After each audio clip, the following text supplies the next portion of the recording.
Selamat datang di tutor miring. Kali ini saya mengerjakan perbaikan mesin cuci manual merek Sharp. Jadi masalahnya ini bagian pengiringnya sudah tidak berfungsi. Pengiringnya sudah tidak berputar lagi. Yang menjadi penyebabnya bisa karena saklar yang terhubung di pintu. Ini pintu bagian pengiringnya ini. Bisa saklar di situ, ada saklar yang terhubung langsung ke dinamo. Bisa kabel-kabelnya, bisa timer, bisa kapasitor, atau motornya. Nah, lantas bagaimana cara mengetahuinya? Komponen mana yang rusak di antara semua kemungkinan itu? Oke, simak terus.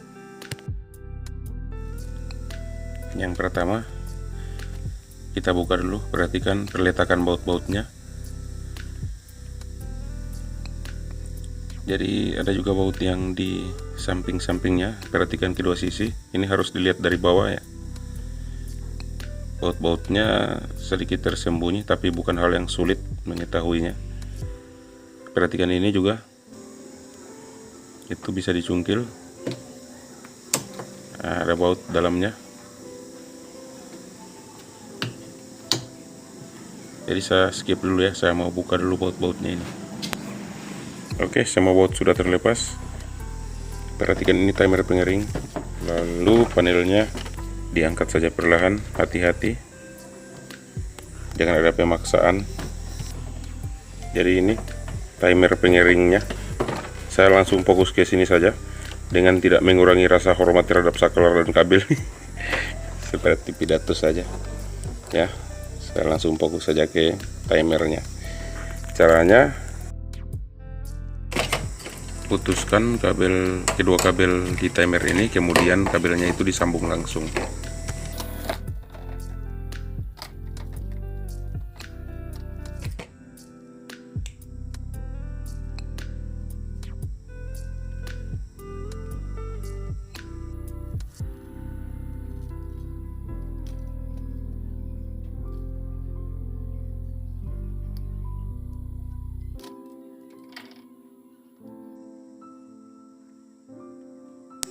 Setelah diberi isolasi kertas, saya akan coba aliri listrik, apakah motor bisa berputar.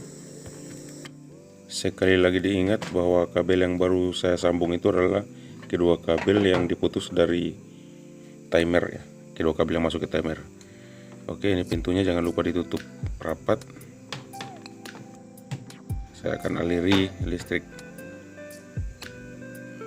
Oke, colok. Wah, ternyata tidak berputar. Karena hasil pengetesan tidak menunjukkan perubahan, terpaksa pemeriksaan dilanjutkan dengan turun ke bawah untuk memeriksa kapasitor. Tapi sebelumnya saya harus memastikan dulu saklar di atas ini, karena ini yang saya lewati tadi. Ini juga harus diperiksa. Ini saklar berhubungan dengan pintu ya. Saklar yang dikontrol oleh buka tutup pintu, di mana saklarnya terhubung langsung ke motor. Dipastikan dulu menggunakan apometer apa masih bekerja.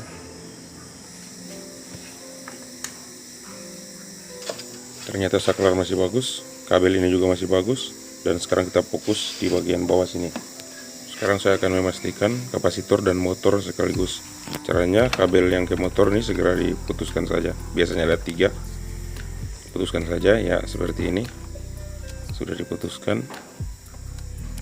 Itu kabel yang keempat itu ground ya. Kita fokus di sini.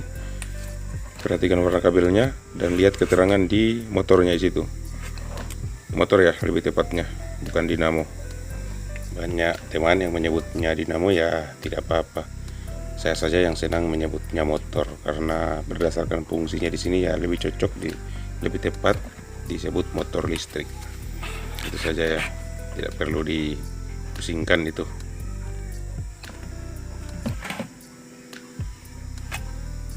Nah, kita perhatikan gray, purple itu dihubungkan dengan kapasitor, kemudian paling bawah black. Nah, berarti sudah jelas yang mana running dan mana komnya ya. jadi kita gampang lagi.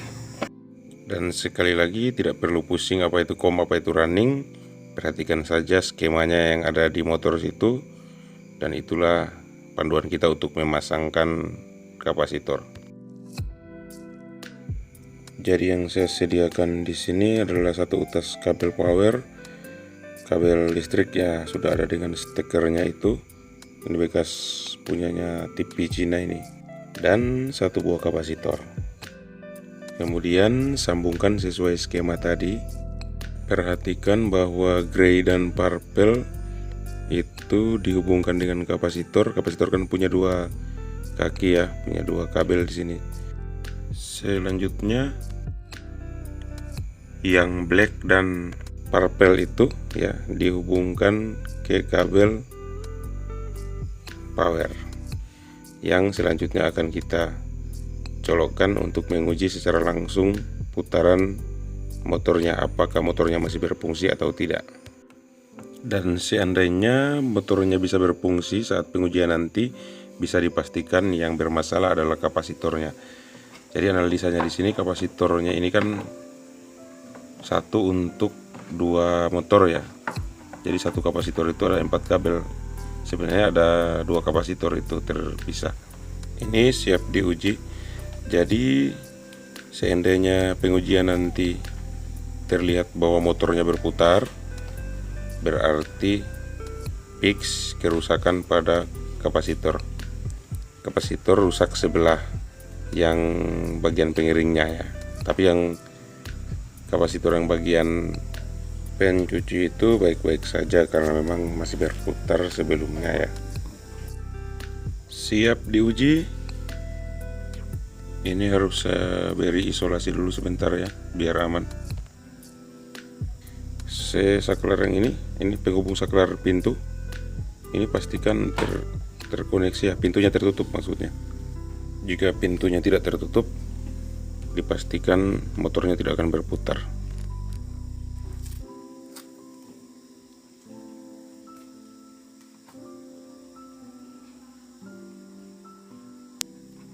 Oke, aman.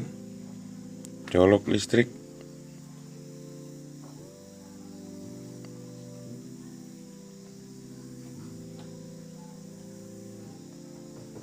Nah, berputar ya, itu ada gitaran.